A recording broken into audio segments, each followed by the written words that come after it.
माँ हॉस्पिटल में एक बेड पर पड़ी थी। हॉस्पिटल के बरामदे में उसके 2 बेटे और एक बेटी चिंता में टहल रहे थे। भाई बहन को अपनी माँ के लिए सेहत की चिंता तो थी, लेकिन उससे भी ज़्यादा चिंता इस बात की थी कि अब माँ को अपने साथ कौन रखेगा।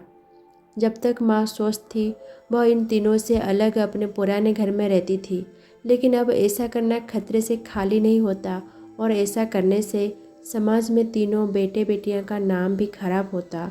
लोग कहते कि देखो कैसी औलादें हैं, बीमार माता को अकेला रहने के लिए छोड़ दिया।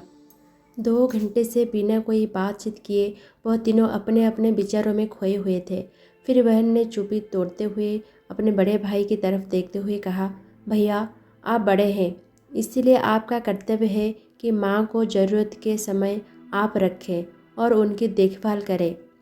छोटी बहन की बात सुनकर बड़े भाई ने पहले अपनी पत्नी की ओर देखा और बोला, मैं इस बात से बिल्कुल इनकार नहीं करता कि बड़े होने के नाते मेरा माँ को देखभाल करने का कर्तव्य है, लेकिन तुम तो जानती हो कि मैं और तुम्हारी भाभी दोनों ही जॉब करते हैं।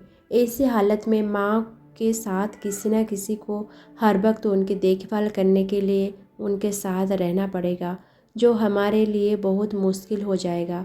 बहन, तुम तो पूरा दिन घर पर ही रहती हो, तुम माँ को अपने साथ क्यों नहीं रखती? पैसों की चिंता मत करना, जो भी खर्चा आएगा मैं दे दूँगा। रोहित भैया, आप तो जानते हैं कि मैं माँ से कितना प्यार करती हूँ, लेकिन आप यह भी जानते हैं कि मेरे ससुराल वाले कैसे हैं। मैं यह बिल्कुल बर्दाश्त नहीं कर पाऊँगी कि कोई मेरी माँ और मेरे भाइयों को भला बुरा कहे। इसीलिए अच्छा यही होगा कि माँ को राहुल भाई के यहाँ रखा जाए। बड़े भाई रोहित ने भी छोटे भाई राहुल के यहाँ माँ को रखने के लिए सहमति जताई। आप यह कैसी बात कर रहे हो?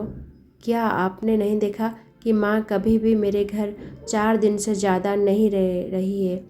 उसका मेरे यहाँ मन लगता ही नहीं है, फिर कैसे वह इतने दिन मेरे घर पर रहेगी? छोटे भाई ने अपनी असहमति जताते हुए कहा। इससे पहले कि इस चर्चा का कोई नतीजा निकल पाता, एक नर्स वहाँ दौड़ते हुए आई और कहने लगी, क्या आप ही वार्ड नंबर 5 में भर्ती मरीज के रिश्तेदार हैं? आपको डॉक्टर साहब अंदर बुला रहे हैं। सभी घबरा गए और दौड़ते हुए डॉक्टर के पास पहुँचे। डॉक्टर ने उनसे हाथ जोड़ते हुए कहा, आई एम सॉरी, मैं आपकी माताजी को नहीं बचा पाया।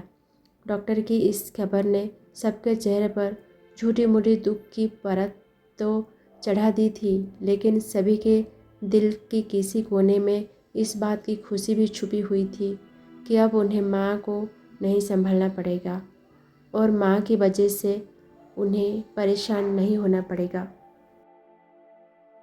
दोस्तों, छोटी सी यह इमोशनल कहानी ही समाज का सत्य है।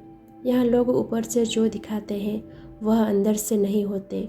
जो माँ बाप अपने 4-4 बच्चों को बिना किसी शिकायत के बड़ी आसानी से संभाल पाते हैं, आगे चलकर ज़रूरत पड़ने पर यही 4 बच्चे मिलकर भी उन्हें नहीं संभाल पाते या नहीं संभालना चाहते। दोस्तों, अपने दिल से छल कपट निकाल दीजिए और सच्चे मन से अपने माता पिता की सेवा कीजिए। अगर ये वीडियो आपको अच्छा लगा हो तो इसको लाइक कीजिए, शेयर कीजिए और चैनल को सब्सक्राइब कर दीजिए।